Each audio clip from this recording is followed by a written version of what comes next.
കൂട്ടുകാരെ, ഞാനിന്ന് വന്നിരിക്കുന്നത് ഒരു ഇൻഫോർമേഷൻ വീഡിയോ ആയിട്ടാണ്. നമ്മുടെ റോഡിൽ കുറെ മാർക്കിങ്സും ബോർഡ്സും ഒക്കെ ഉണ്ട്. അതൊക്കെ എന്തിനാണെന്ന് നിങ്ങൾക്കറിയാമോ? ഈ മാർക്കിങ്സ് തന്നെ നമുക്ക് യെല്ലോ കളറിലും വൈറ്റ് കളറിലും കാണാം.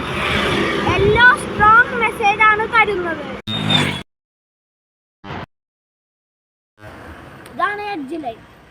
ഈ വര മറികടന്ന് വണ്ടികൾ പോകാൻ പാടില്ല. ഇത് തന്നെ മഞ്ഞ നിറത്തിലും കാണാം. ഈ എഡ്ജ് ലൈൻ തന്നെ വിട്ട് വിട്ട് കാണാം.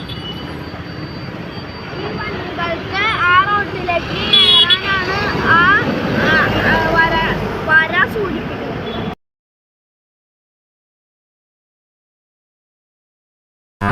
ഇതാണ് സീബ്ര ക്രോസിംഗ്. റോഡ് മുറിച്ച് കിടക്കുന്നത് ഇതിലൂടെയാണ്. ഇത് സ്റ്റോപ്പ് ബോർഡ്. ഇവിടെ വണ്ടികൾ നിർത്തണമെന്നാണ് സൂചിപ്പിക്കുന്നത്. ഇതാണ് സെന്റർ ലൈൻ, റോഡിനെ രണ്ടായി തിരിക്കുന്നത്.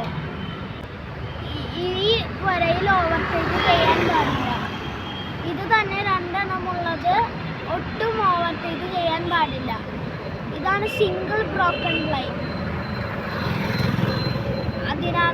അതിൽ ഓപ്പോസിറ്റ് വണ്ടി വരുന്നില്ലെങ്കിൽ ഓവർടേക്ക് ചെയ്യാം.